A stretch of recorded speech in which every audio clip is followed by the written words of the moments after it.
আসলে সাকিব ভাই না থাকলে সিনেমা বন্ধ হয়ে যেতে পারে। এটা আমি পার্সোনালি মনে করি যে মাত্র হাতে গোনা দুই একজন নায়ক ছাড়া, দুই একজন নায়ক নায়িকা ছাড়া কে কে মানিব্যাগ গ্যারান্টি দিতে পারে? কেউ দিতে পারে না।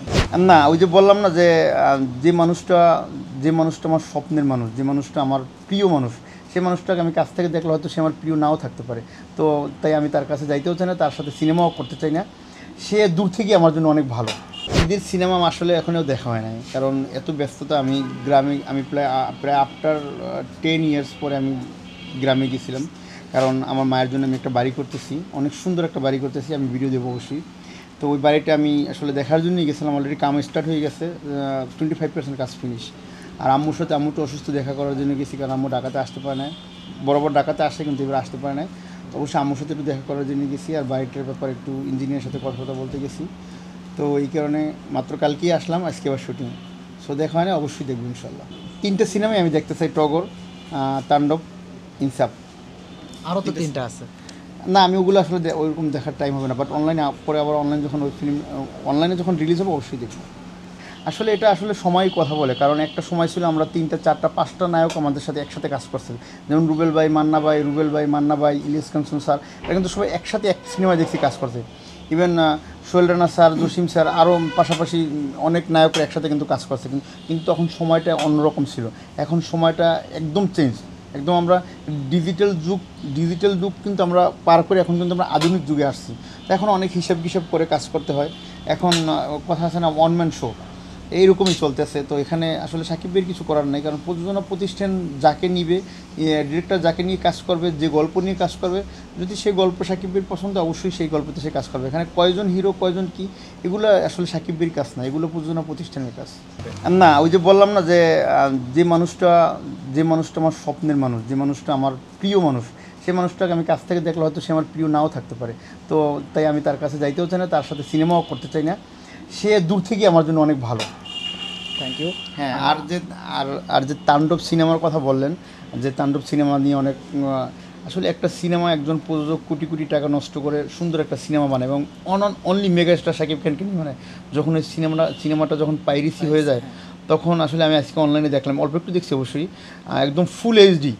এটার বিরুদ্ধে কঠোর কঠোর কঠোর ব্যবস্থা নেওয়া উচিত অবশ্যই। এখন বর্তমানে নতুন নতুন সরকারের দায়িত্বে যারা আছে, এবং এফডিসিতে ভালো ভালো মানুষ এখন কাজ করতেছে, আমাদের মেগা স্টার উজ্জ্বল ভাই আছে, সে আছে, এবং যারা কমিটিতে এখন বর্তমানে যারা দায়িত্বশীল আছে, তারা অবশ্যই এই বিষয়টা নিয়ে অবশ্যই এই বিষয়টা গুরুত্বপূর্ণ দেখা। আপনাদের একটা 7 কোটি, 5 কোটি, 6 কোটি, 5 কোটি, 3 কোটি, মিনিমাম কোটি টাকার সিনেমা যখন পাইরেসি হয়ে যায়, তখন এই প্রযোজকদের কতটা, এখন সিনেমা হলে দর্শক কিনে যায়। পাইরেসি হওয়ার পরে এখন একটা নিউজ আসে না যে ফুল হাউসফুল যাইতেছে, আমি তো দেখি না, 2-3 দিন ধরে পাইরেসি হয়ে গেছে সিনেমাটা। এটা আসলে এটার বিরুদ্ধে কঠোর পদক্ষেপ নেওয়া উচিত, এবং যে প্রযোজনা প্রতিষ্ঠান তাণ্ডব বানাইছে তাকে সম্পূর্ণভাবে সরকারিভাবে হেল্প করা উচিত এটার বিরুদ্ধে।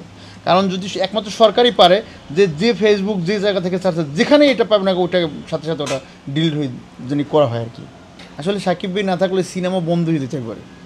এটা আমি পার্সোনালি মনে করি যে মাত্র হাতে গোনা দুই একজন নায়ক ছাড়া, দুই একজন নায়ক নায়িকা ছাড়া কে কে মানিব্যাগ গ্যারান্টি দিতে পারে? কেউ দিতে পারে না। ইভেন আমি তো জিরো, আমার কথা তো বললে কোনো লাভই নেই, কারণ আমি মাত্র আসলাম। আপনাকে জিরো বলতে পারেন না, আপনাকে দর্শকরা জানে তামিল হিরো। না, তামিল হিরো জানে, ওইটা ঠিক আছে, কিন্তু আমি যদি বলি যে আমি একজন প্রযোজককে মানিব্যাগ গ্যারান্টি দেবো, সেটা আসলে চাপা হবে, এটা ভুল হবে, কারণ আমরা তো মাত্র শুরু করলাম।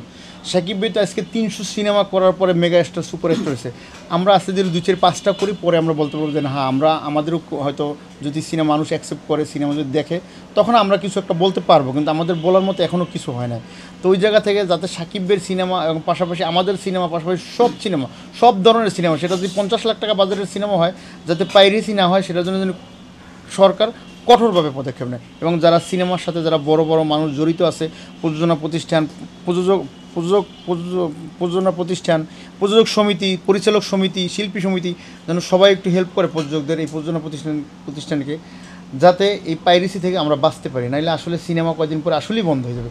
সিনেমা কে লগ্নি করবে? কত টাকা নষ্ট করবে? কোটি কোটি টাকা কীভাবে নষ্ট করবে? নষ্ট করার তো কোনো প্রশ্নই ওঠে না। আপনার শখের বিষয়ে 1-2টা সিনেমা বানাইতে পারবেন, তাই দিয়ে কি আপনার হাজার হাজার মানুষ, হাজার হাজার টেকনিশিয়ান, হাজার হাজার সিনেমার মানুষ কি 1-2টা শখের সিনেমা বানাই মানুষ বেঁচে থাকতে পারবে? তাদের ফ্যামিলি চালাইতে পারবো না, কোনো দিনও পারবো না। সো এই যে আপনার এই যে পাইরেসি, এই পাইরেসিটা বন্ধ করতে হবে। এই অসাধু যারা ব্যবসায়ী করে এগুলোর বিরুদ্ধে কঠোর পদক্ষেপ নিতে হবে সরকারের। ওনরা যেটা বলেছে সে তো ঠিকই বলেছে, 800 হোক 900 হোক 100 হোক 10 জন যদি কাজ করে থাকে, কিন্তু সিনেমা পাইরেসি হওয়ার পক্ষে আমরা না। সিনেমা পাইরেসি হলে কীভাবে টাকা উঠবে, সিনেমা পাইরেসি হলে কেমনে সিনেমা মানুষ বানাবে, কোথা থেকে আসবে এই টাকাগুলো, এটা আমার আসলে জানা নাই। এই দিন সরকার তো সবই করতেছে, অন্তত সিনেমার মানুষের জন্য, অন্তত সিনেমার মানুষের জন্য অন্তত কিছু করুক, সিনেমার জন্য কিছু করুক, যাতে এই এই এই এই ঘরটা যাতে বাইসে থাকে এই জন্য অন্তত কিছু করুক। আর দর্শকে একটা কথাই বলবো, খুব শীঘ্রই আমাদের মুন্না খান মাল্টিমিডিয়া ইউটিউব চ্যানেলে আমার প্রযোজনা প্রতিষ্ঠান থেকে এই পারভেজ খানের গানটি রিলিজ হচ্ছে, টাকা আলা পাইছো। আশা করি আমার লেখা এবং রোহান রাজের সুর ও সঙ্গীত করা, এবং পারভেজ খান তো সবাই জানেন যে সুন্দর, এখন বর্তমানে সবথেকে একদম মানে ফাটাফাটি সিঙ্গার যেটাকে বলা হয়। তো ওই জায়গা থেকে বলবো খুব শীঘ্রই আপনারা দেখতে পারবেন টাকা আলা পাইছে। তো সাথে থাকবেন, দোয়া করবেন আমার জন্য, যাতে আমি আপনাদের জন্য ভালো কিছু করতে পারি।